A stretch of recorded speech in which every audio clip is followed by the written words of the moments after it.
আমাৰ যুৱ পৰিষদ বা মহিলা পৰিষদ বা অন্যান্য যিকেইটা ভাতৃ ভগ্নী সংগঠন আছে সেইকেইটাই দলৰ ভেটি মজবুত কৰিবলৈ বা জনসংযোগ বৃদ্ধি কৰিবলৈ কাম কৰিছিল কিন্তু অসম কৃষক পৰিষদে কৃষকসকলৰ স্বাৰ্থ সুৰক্ষিত কৰিবৰ কাৰণেও তেওঁলোকে পুৰুষাৰ্থ চেষ্টা কৰিছে যাৰ ফলত তেওঁলোকে জনসমৰ্থনো লাভ কৰিবলৈ সক্ষম হৈছে যাতে বহুত নতুন প্ৰজন্মৰ যুৱক যুৱতী কৃষি খণ্ডৰ লগত জড়িত হ'ব পাৰে তাৰ কাৰণেও তেওঁলোকে কিছুমান কৰ্মসূচী লৈছে মই ধন্যবাদ জনাইছোঁ আজি ইয়াত ৰাজ্যখনৰ বিভিন্ন ঠাইৰ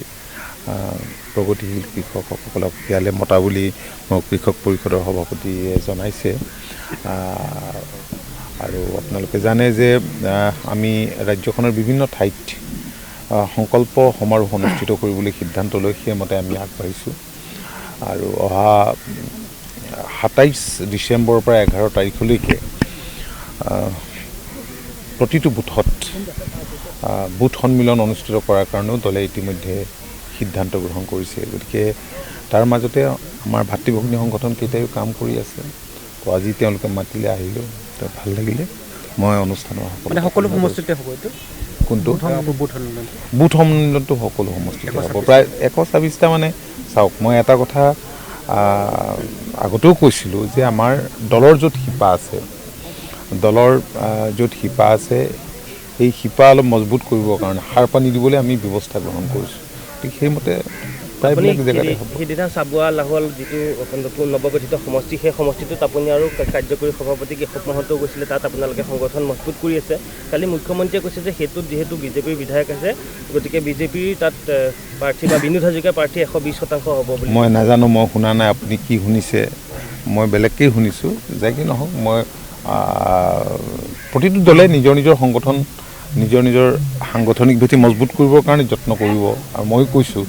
যে দলৰ শিপা য'ত আছে তাত আমি শক্তিশালী কৰিম গতিকে বাকী কথাখিনি পিছত হ'ব এখন শিপা কথা কৈছে যেতিয়া আপোনালোকে কিমানমান সমষ্টি এবাৰ হয়তো বিচাৰিব পাৰে সমষ্টি কিমান বিচাৰিম বা কিমানত প্ৰতিদ্বন্দ্বিতা কৰিম সেয়া আমি আৰু অলপ দিনৰ পিছতে আমি সিদ্ধান্ত ল'ম এতিয়ালৈকে আমি লোৱা নাই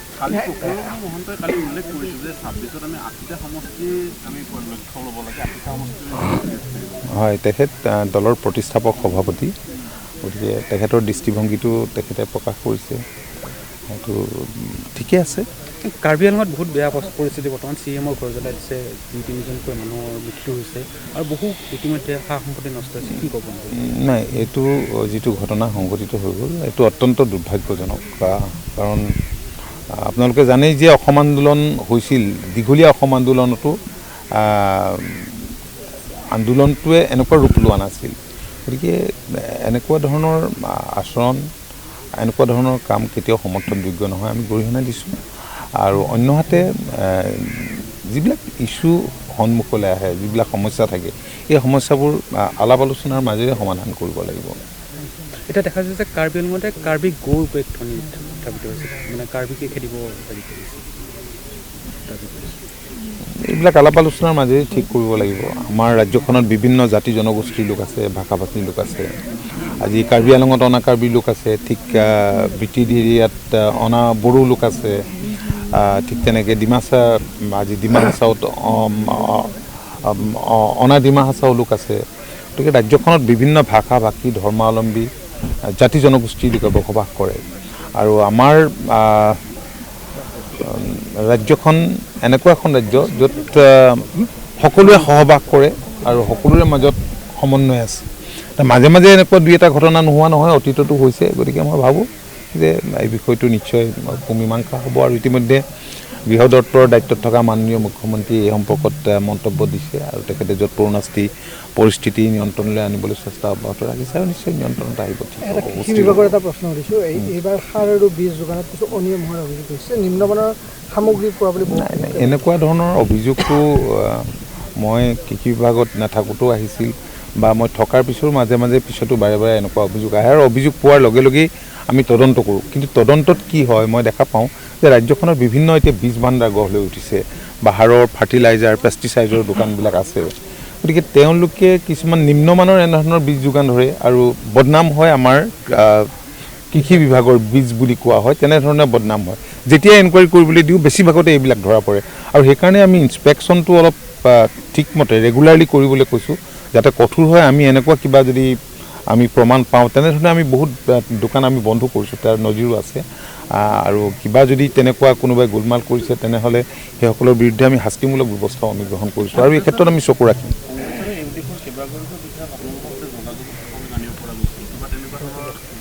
কিবা যোগদানৰ কথা আহিলেতো আপোনালোকে বা যোগদান হ'লেতো গম পাবই কথা বতৰাটো আৰু চলিয়ে থাকে আৰু ইলেকশ্যন যেতিয়া আহে মানুহ ইফালে যায় এইবিলাকতো আপোনালোকে দেখিয়ে আহিছে দেশৰ বিভিন্ন প্ৰান্ততো দেখিছে আমাৰ ৰাজ্যতো দেখিছে 31লৈকে বেছি দিন নাই এক্সাইজ ডিপাৰ্টমেণ্টৰ ফালৰ পৰা কিবা নিৰ্দেশনা থাকিব নেকি চাওক এক্সাইজ ডিপাৰ্টমেণ্ট এটা গুৰুত্বপূৰ্ণ বিভাগেই হয় কাৰণ ৰাজহত ইয়াৰ যথেষ্ট বৰঙণি আছে ৰাজ্যখনৰ আৰু আটাইতকৈ ডাঙৰ কথা হৈছে যে ৰাজহটোৱে একো এক্সাইজৰ মূল লক্ষ্য নহয় এক্সাইজ বিভাগৰ কাৰণ যিবিলাক মানুহে মদ্যপান সেৱন কৰে যদি নাপায় তেওঁলোকে অন্য বস্তুৱে সেৱন কৰিব কাৰণ চুলাই তুলাই যিবিলাক খাই বহুত মানুহ মৃত্যুমুখত পৰে আৰু সেইবিলাকৰ ক্ষেত্ৰত আমি যোৱা দিনবিলাকত অত্যন্ত কঠোৰ হৈছোঁ যাতে তেনেধৰণে মানুহে অকালতে মৃত্যুক সাৱটি ল'বলগীয়া নহয় আৰু ৰাজহ বিভাগে এই ক্ষেত্ৰত নতুন বছৰ অহাৰ লগে লগে বা এনেকুৱাবিলাকত যিবিলাক পৰিৱেশ পৰিস্থিতিৰ সৃষ্টি হয় সেইবিলাক যাতে নহয় ডেফিনেটলি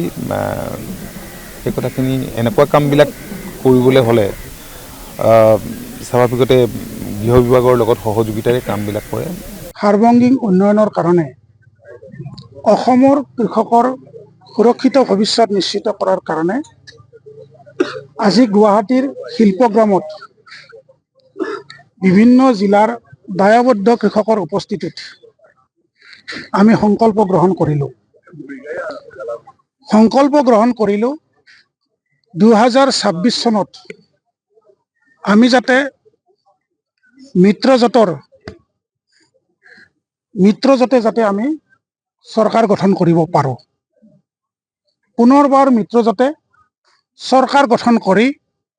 অসমৰ খিলঞ্জীয়া সুৰক্ষিত ভৱিষ্যত আমি নিশ্চিত কৰিব বিচাৰিছোঁ আমি সংকল্প গ্ৰহণ কৰিলোঁ অসমৰ জনপ্ৰিয় সুদক্ষ মুখ্যমন্ত্ৰী আধুনিক অসমৰ স্বপ্নদ্ৰষ্টা মুখ্যমন্ত্ৰী ডক্টৰ হিমন্ত বিশ্ব শৰ্মা ডাঙৰীয়াক আমি পুনৰবাৰ মুখ্যমন্ত্ৰীৰ আসনত অধিষ্ঠিত কৰিব লাগিব প্ৰয়োজন সাপেক্ষে আলু পিটিকাৰে ভাত খাই হ'লেও আমি কৃষক পৰিষদে কৃষকৰ পদূলিলৈ যাম কৃষকৰ ঘৰে ঘৰে যাম অসম চৰকাৰে গ্ৰহণ কৰা কল্যাণমূলক আঁচনিৰ বিষয়ে সবিশেষ বৰ্ণনা দিম ইয়াৰ আবেদনৰ প্ৰক্ৰিয়া আমি কৃষকক বুজাই দিম ইয়াৰ সুফলসমূহ আমি বুজাই দিম কিন্তু আমি নিশ্চিত কৰিব বিচাৰিছোঁ আৰু অসমৰ কৃষকক জনাব বিচাৰিছোঁ যে আপোনালোকৰ যি সাহস আৰু প্ৰেৰণা আমি সমল হিচাপে লৈ যাতে আমি 2026ত ডক্টৰ হিমন্ত বিশ্ব শৰ্মা ডাঙৰীয়াক আকৌ মুখ্যমন্ত্ৰীৰ আসনত বহোৱাব পাৰোঁ আমি সংকল্প গ্ৰহণ কৰিলোঁ যে অসমত যাতে মহাজোঁটে চৰকাৰ কৰিব নোৱাৰে ভাৰতীয় জাতীয় কংগ্ৰেছে যাতে 2026ত চৰকাৰ গঠন কৰিব নোৱাৰে আমাৰ কৃষকসকলে আমাক জনাইছে আৰু অসমৰ ৰাইজে নতুনকৈ ভাতৃঘাতী সংঘৰ্ষ বিচৰা নাই নতুনকৈ ডি ভোটাৰ সৃষ্টি কৰাটো অসমৰ ৰাইজে বিচৰা নাই আৰু নতুনকৈ ডিটেনশ্যন কেম্প ডাঙৰকৈ স্থাপন হোৱাটো অসমৰ ৰাইজে বিচৰা নাই সেইকাৰণে আজি আমি সংকল্প গ্ৰহণ কৰিলোঁ যে ভাৰতীয় জাতীয় কংগ্ৰেছে যাতে 2026 চনত চৰকাৰ গঠন কৰিব নোৱাৰে তাৰ কাৰণে আমি সকলো কৃষকে অতীন্দ্ৰ প্ৰহৰীৰ দৰে কাম কৰিম 2026 চনলৈকে আমি অসমৰ কৃষকৰ পদূলিলৈ যাম ঘৰে ঘৰে যাম আহ্বান জনাম ভাইহঁত সকলে কৃষক একত্ৰিত হওক মিত্ৰজোঁটৰ চৰকাৰ আমাক লাগে আমি খিলঞ্জীয়াৰ সুৰক্ষিত ভৱিষ্যত বিচাৰিছোঁ আজিৰ কৃষক লাভান্বিত হৈছে কৃষকৰ যিটো প্ৰধান আৰু মুখ্য সমস্যা যে চৰকাৰী মূল্যত চৰকাৰীভাৱে চৰকাৰী প্ৰতিষ্ঠানৰ জৰিয়তে অসমৰ কৃষকৰ উৎপাদিত ফচল কিনাৰ যিটো ব্যৱস্থা কৰিছে মই মাননীয় মুখ্যমন্ত্ৰী ডক্টৰ হিমন্ত বিশ্ব শৰ্মা ডাঙৰীয়াক ধন্যবাদ জ্ঞাপন কৰিছোঁ, কৃষিমন্ত্ৰী অতুল বৰা ডাঙৰীয়াক ধন্যবাদ জ্ঞাপন কৰিছোঁ আৰু অসমৰ কৃষকক সাহস দিব বিচাৰিছোঁ। আহক, আমি ওলাই আহক, আপোনালোকে ওলাই আহক, আমি কৃষক পৰিয়ালৰ ছত্ৰছায়াত একত্ৰিত হওঁ আৰু এখন আধুনিক অসম গঢ়াৰ সংকল্প আকৌ এবাৰ গ্ৰহণ কৰোঁ। যিকোনো খবৰৰ বাবে যোগাযোগ কৰক আমাৰ এই নম্বৰত 9181 307 221।